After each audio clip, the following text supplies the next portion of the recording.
morning, everybody. Crafting Journey here, that journey chick on Instagram. It's a pink day. I hope you guys are doing well.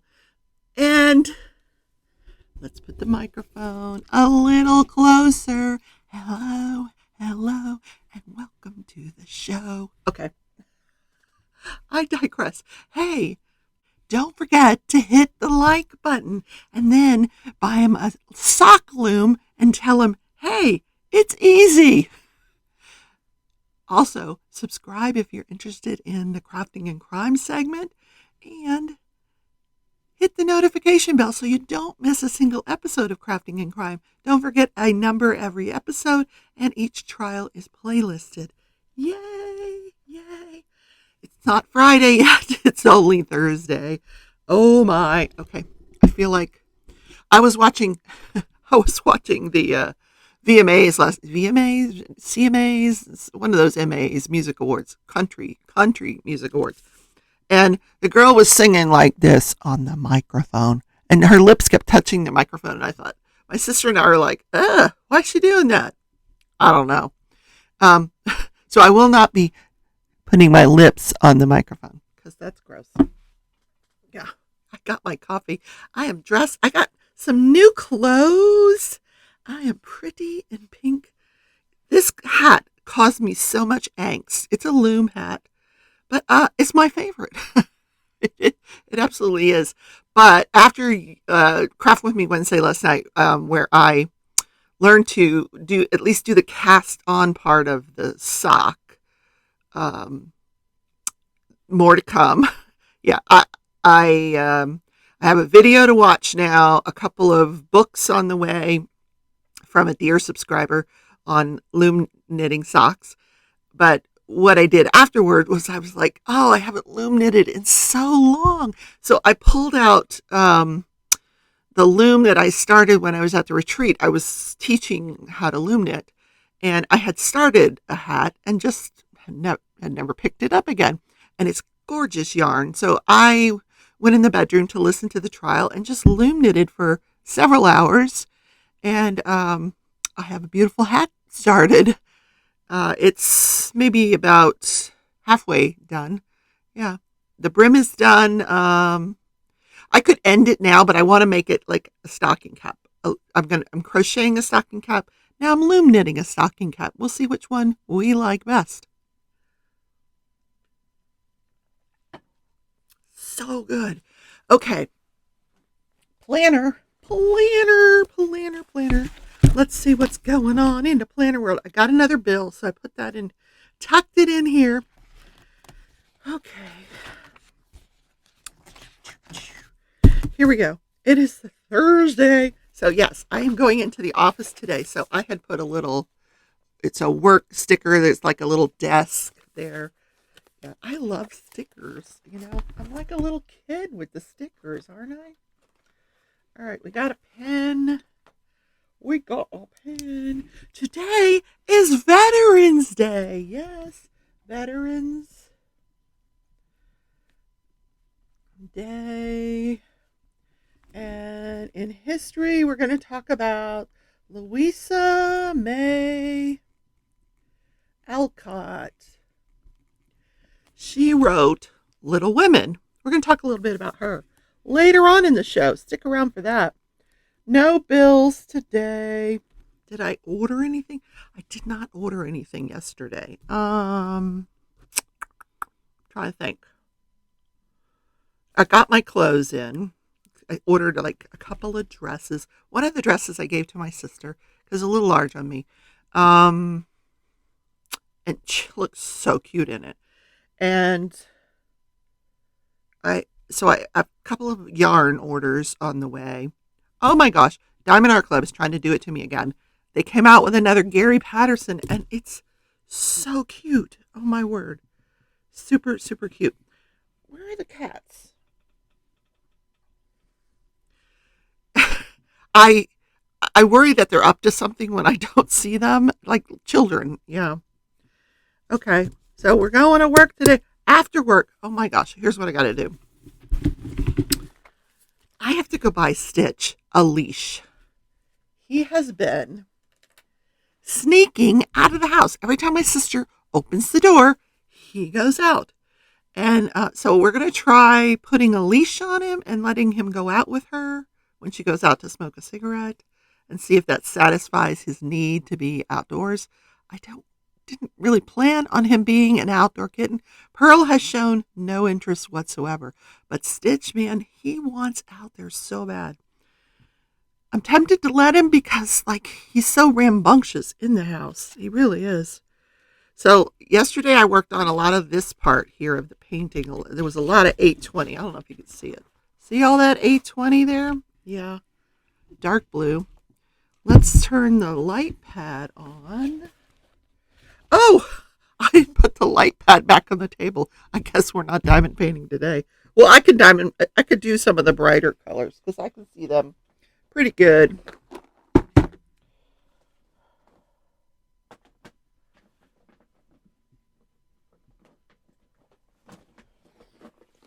Of course, the one I want is in the last container. Oh, my nose itches. That means somebody's talking about me, right? That Rebecca. So, I learned yesterday that, which way does this go? Yeah, that way. It's an upside down Y. So weird. Okay. I learned yesterday that YouTube is getting rid of the thumbs down button. Now, the like button is not really upset about that because he didn't like the thumbs down button, never liked him. So he'll be thrilled when they get rid of the thumbs down button. So will I, because it doesn't do anything for anybody's ego. And everybody I know works really, really hard on their channel. Sometimes they have a dud now and then, but that's no reason to give them a thumbs down. Just go watch something else. Like last night with Craft With Me Wednesday. It was a train wreck, but you didn't have to watch.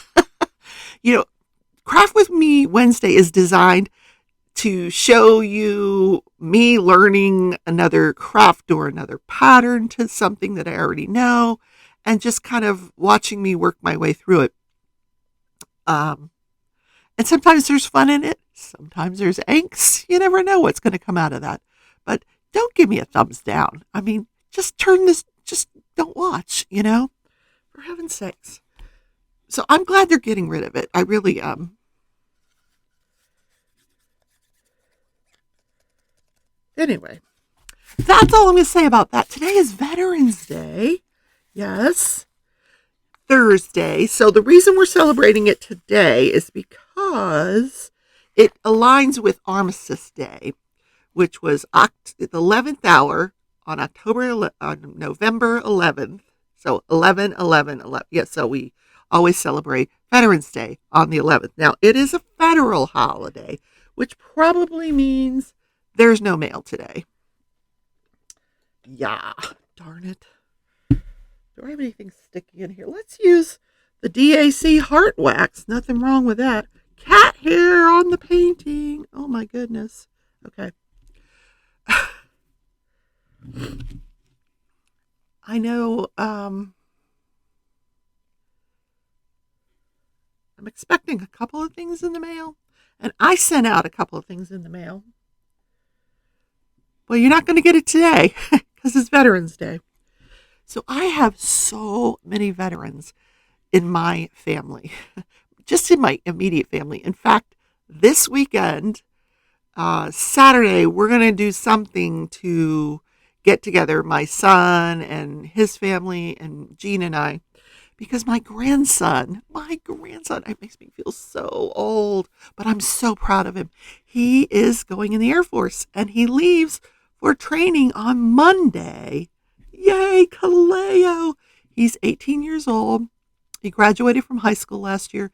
He's just been doing his gap year stuff. Just, it's not really, I don't think they call it gap year. He had to wait till November to get into the military. He had all this other stuff he had to do. And he had to stay in shape. Boy, they have been monitoring him, keeping track of his weight. So that's why he doesn't want to go out for dinner. So I suggested that we go to this place called Chicken and Pickle, where you can eat chicken. I've never been there, but I hear it's a lot of fun, and you can play pickleball. So I thought it would be fun for the teenagers to play pickleball, and I'd be willing to give it a go. So I'll have somebody film me. It should be a hoot. Um, I don't know if my sister wants to. I think she said she'd opt out. She'll go and she'll watch, but we want to do, like, I really want to see my grandson before he leaves. And I want to see if there's anything he needs, like, should I crochet him a blanket from grandma? I don't think he's allowed to have it in basic training. I think what I'll do is I'll find out what color he wants, because he's not going to be around for Christmas. That gives me a little bit of leeway on when to finish the blanket. Once he's done with basic training in January, I'll have the blanket ready for him, and he could take it to wherever his first assignment is. So as far as other veterans, my father was an Army veteran, 20 years in the Army. He was in the intelligence. So he didn't talk a whole lot about what he did. He was part of the Vietnam War. My son, Ryan, is now retired military. He's actually now working at the VA hospital, and he says he loves it because he gets to work around veterans, and I think it has a lot of meaning for him.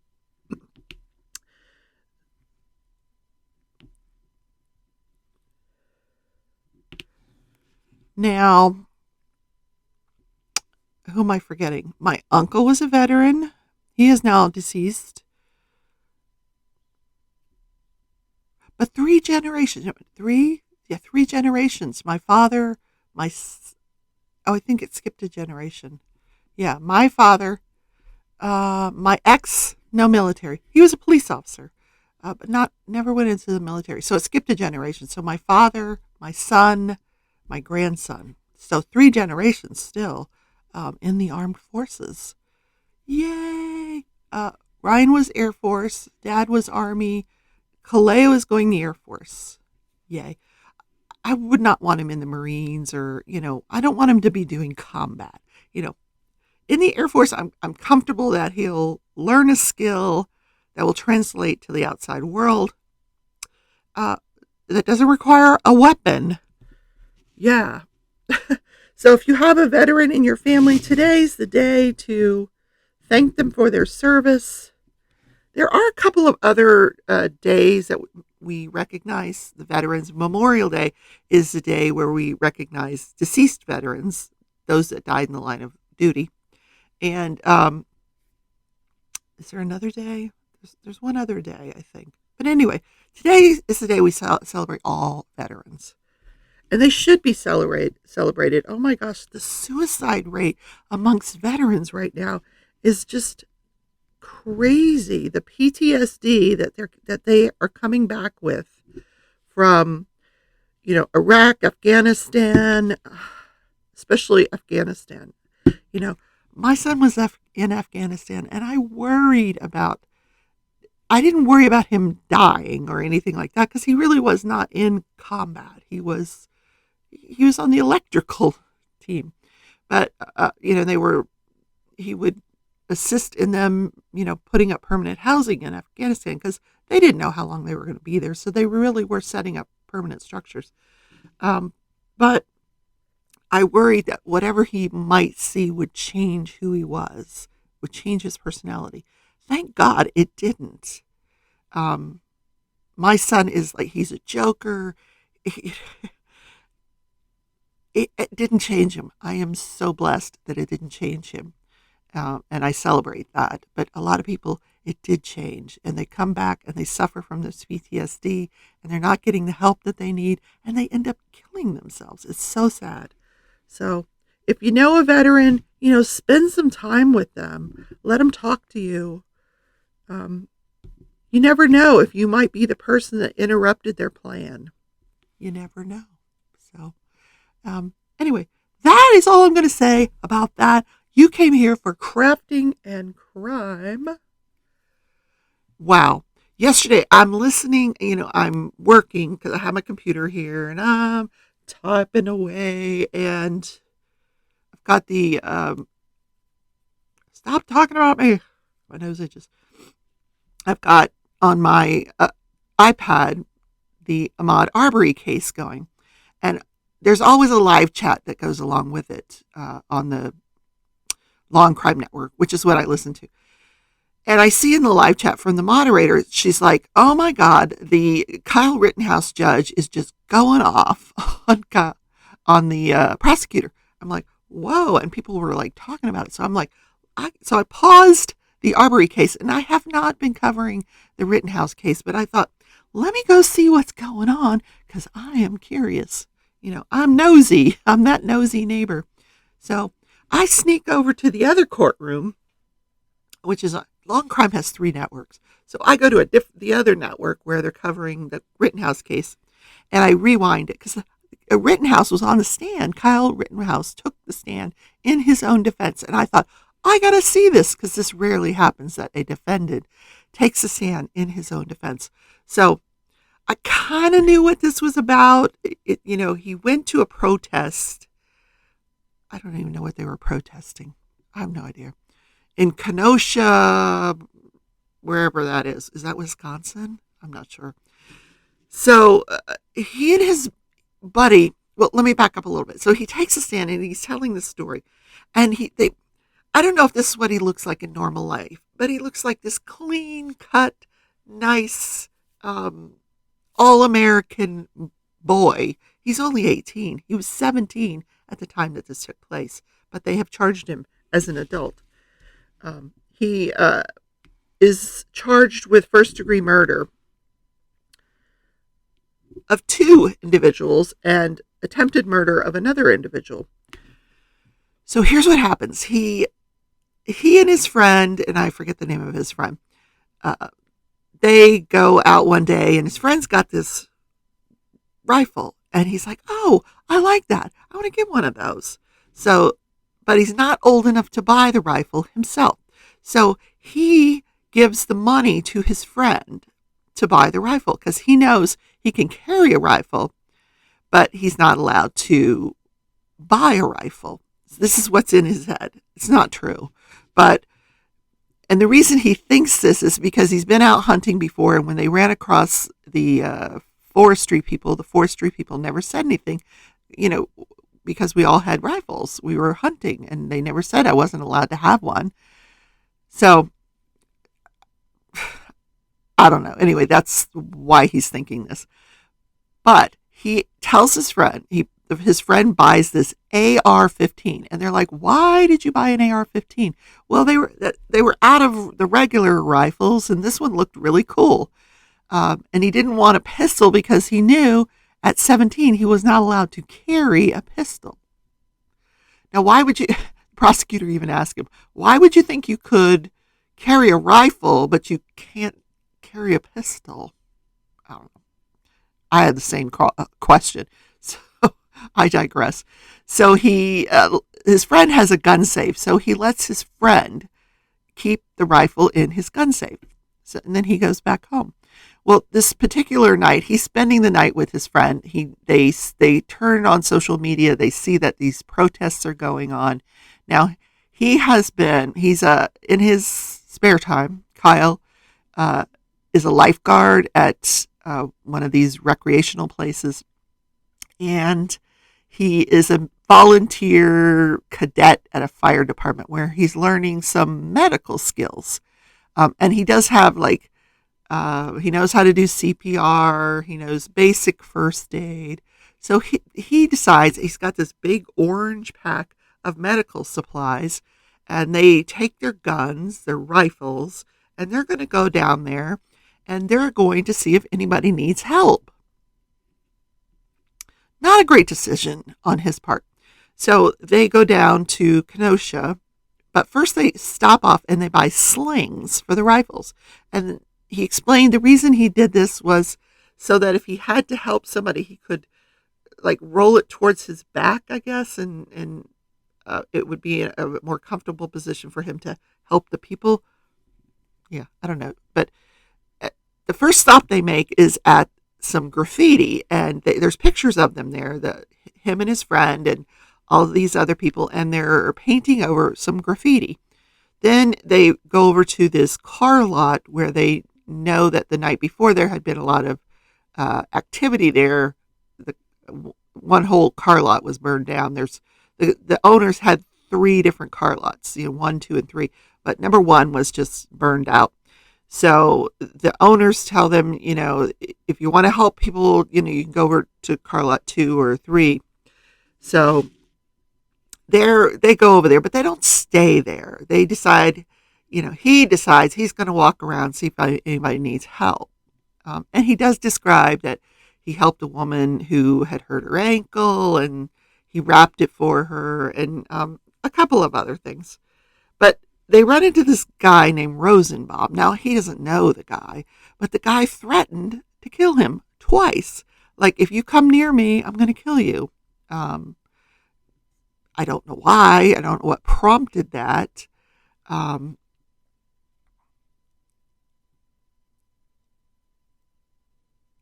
Later on, he's headed back to the car lot, and this guy starts running after him, just comes out of nowhere, is running after him, and he turns around and shoots him.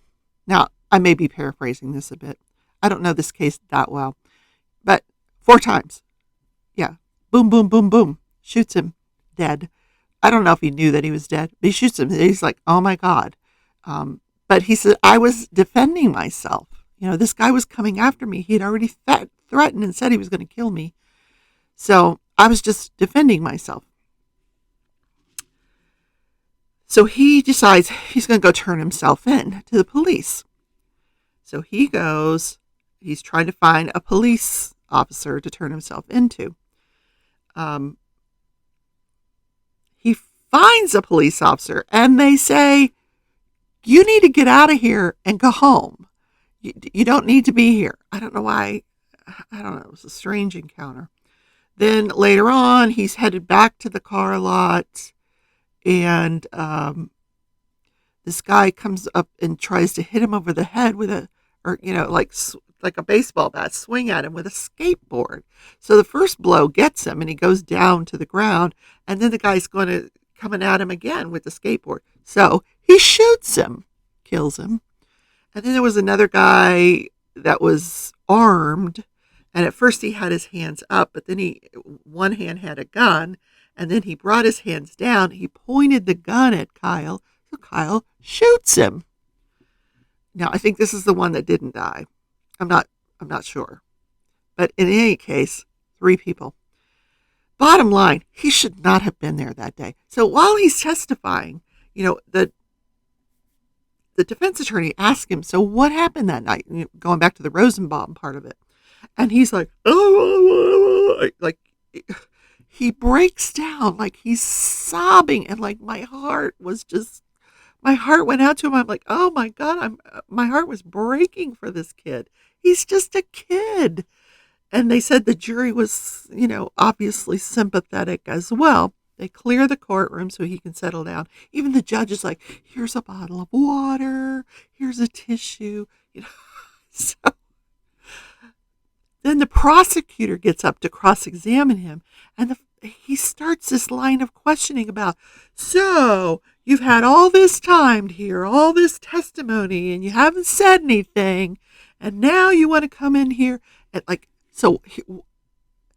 the judge stops the testimony, clears the courtroom again, and starts berating this lawyer. Because what happened was, this is commenting on this individual's right to stay silent. That's what the Miranda warnings are for when you're arrested. You have the right to remain silent. Anything you say can and will be used against you. So you can't say to a defendant, well, you kept quiet all this time and now you're violating his constitutional right to stay silent. You can't do that. So the judge was like I thought his head was going to explode. And that's not even the end of it. So they come back. The prosecutor's starting to question him again. Now he's going into an area where apparently there had been a pretrial ruling that he couldn't ask these kind of questions. So the judge, again, clears the courtroom. And now he is beyond pissed, this judge. and he is literally yelling at this prosecutor, "How dare you?" You know, oh my God, I have never seen anything like it. If I had been in that courtroom as a lawyer, I think I would have burst out crying and ran, just run and like, I quit. I'm done. But this guy, like, he was ballsy. He was interrupting the judge.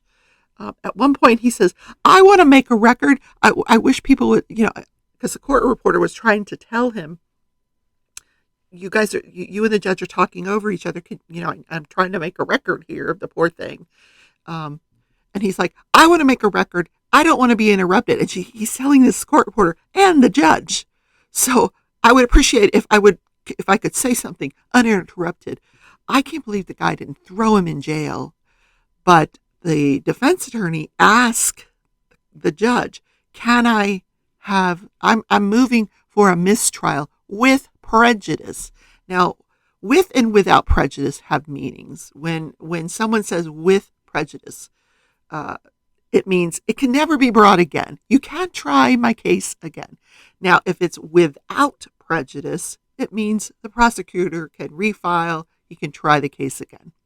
So he's asking for a mistrial with prejudice. And to this moment, to my knowledge, the judge is still considering it.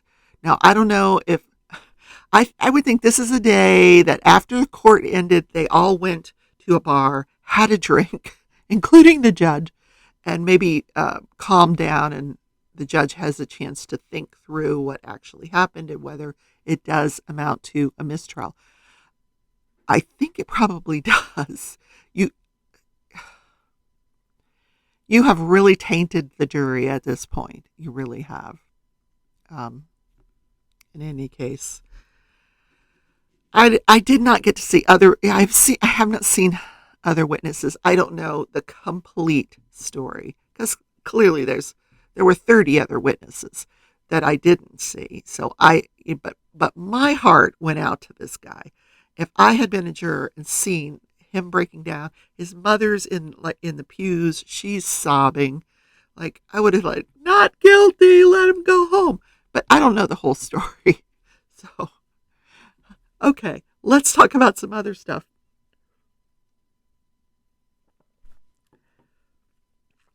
All right.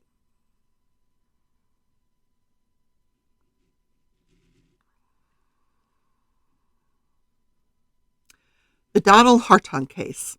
This is the last I'm going to talk about it. I wanted to bring you the final penalty phase verdict. In the penalty phase, we hear from a couple of distant relatives of the deceased, who she really wanted to put to the jury that these were, my relatives were made out to be reclusive, but they really weren't. She painted this picture of this woman who would sit in her recliner and order from QVC all day long as this active woman who, she was active in politics. She met presidents. She would travel. She would visit. We would have family reunions. We'd have holidays together. This is not the picture that was painted by either side of this woman. And I suspect it may have had her behavior may have had something to do with the death of her husband, because it hadn't been that long ago. Maybe that's how she was grieving, by ordering from QVC. I don't know. So they put on these, that one witness, that she was a distant relative. The other witness was a co-worker from Walmart of John. She started the same day he did 25 years ago at Walmart. And she talked about what a great person he was, and he was always smiling, and he loved his job, and he didn't live long enough to see his picture in the Walmart news, whatever it was, for 25 years, whatever. And the defense put on a neurological witness to say, because you can always put on evidence of what the current state of the defendant was. And this neurologist, who did over 100 hours worth of work, including all this studies of Donald Hartung, said that he was suffering from a neurological condition. His brain was deteriorating. for no particular reason.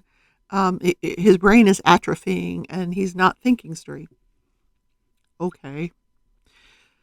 Which was the mitigating factor. So the jury came back and said the aggravators did not outweigh the mitigating factors.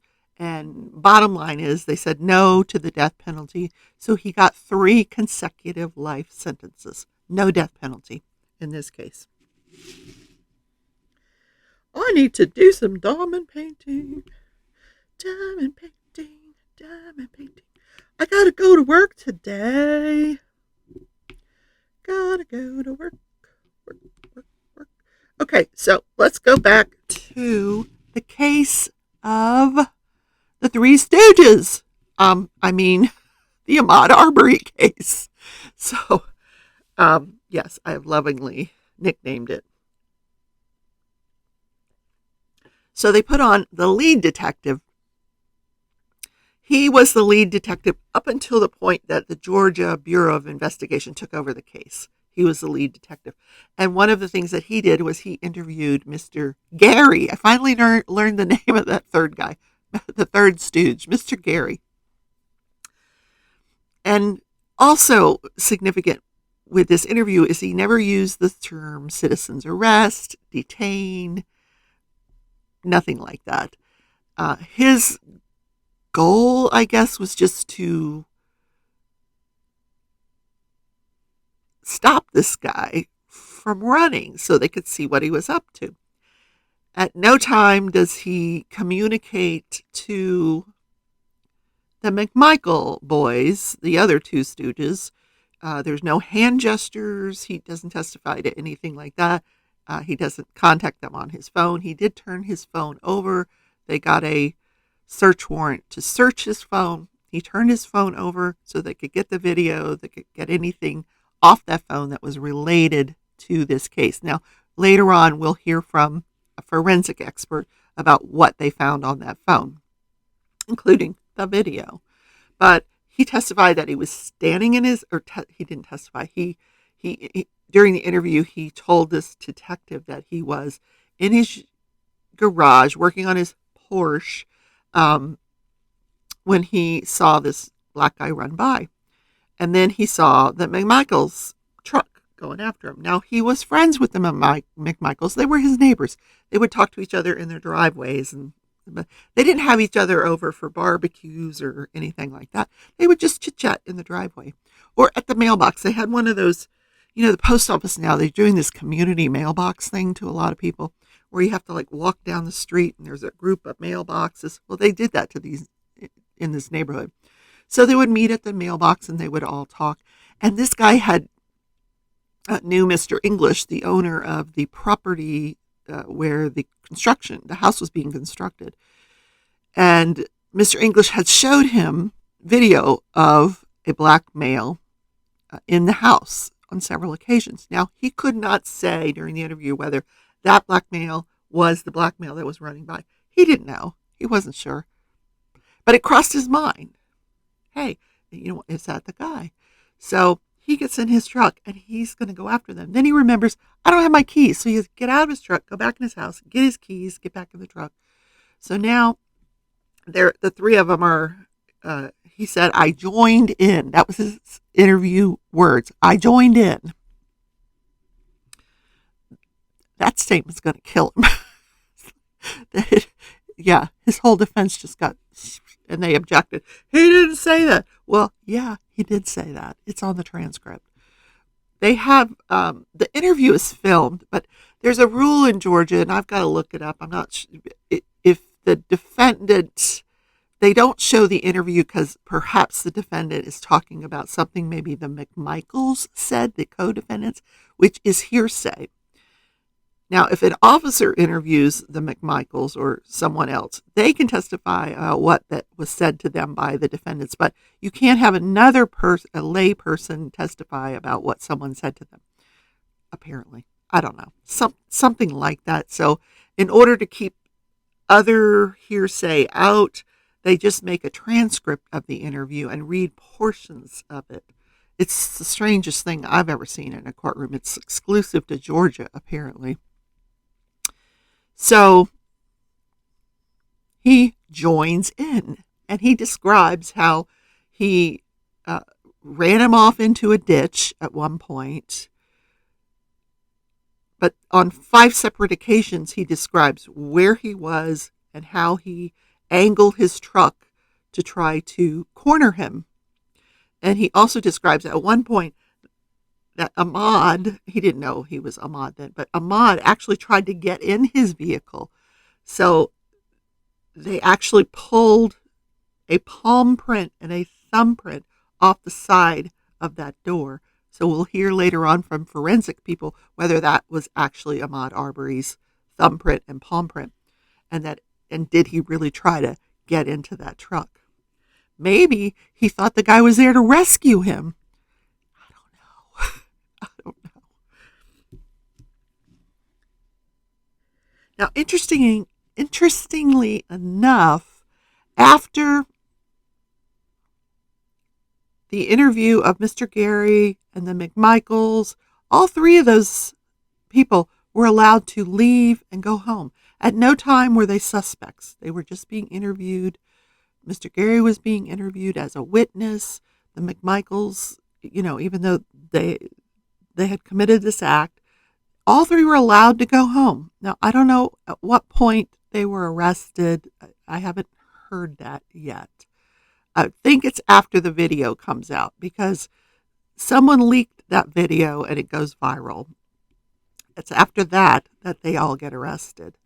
They put a 911, the head of the 911 dispatch on the stand. She testified to all of the calls made by Mr. English about someone being in his house, all of the 911 calls regarding this black male in the neighborhood over a few month period. Then there was one other witness. She was a neighbor, and she testified that she had grown up in this neighborhood but no longer lived there, but her parents did. So she was visiting her parents. She would visit every Sunday, and this happened on a Sunday.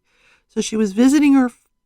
Oh no, she did visit every Sunday, but this was a Sunday she didn't happen to be there because they were coming on Tuesday for her son's birthday.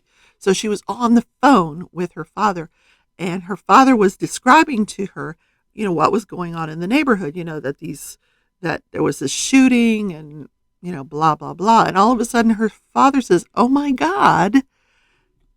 And she's like, "Dad, what's going on?" And he's like, there's a bullet hole in my window. So apparently one of those 3 shots went into his window. So we haven't heard from the medical examiner about how many times Ahmad Arbery was shot, but we know there was 3 shotgun blasts. We heard 3. So apparently 1 went into this window. So she testified about that, and that was it. She was on the stand a very short period of time. Luckily, all of the lawyers behaved themselves in this case. They got admonished by the judge the day before. So today was the Rittenhouse judge's turn to go off. Yesterday was the Armory judge's turn to go off. So both those judges are going to need to go on a vacation after all this. Oh, yeah.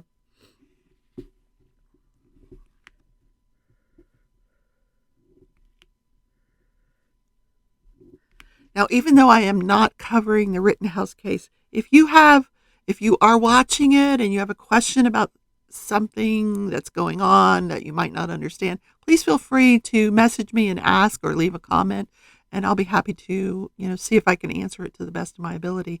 Yup. Is that my ear? What is that there? What? Oh, it's my hair. I went to bed with my hair wet last night.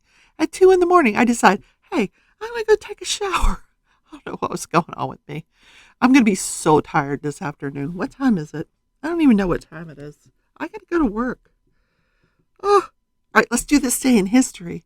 So, Louisa May Alcott gets her first book published. Her first story. It wasn't a book. And this is in 1852. Now, she grows up with her 3 sisters. She was the second of 4 daughters. Very close to her father. Her father was friends with all these transcendentalists, including Ralph Waldo Emerson, Henry Thoreau.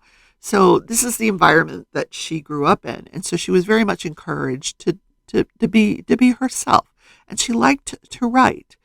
In fact, we learn Little Women is very much autobiographical. A lot of it is autobiographical about her own life.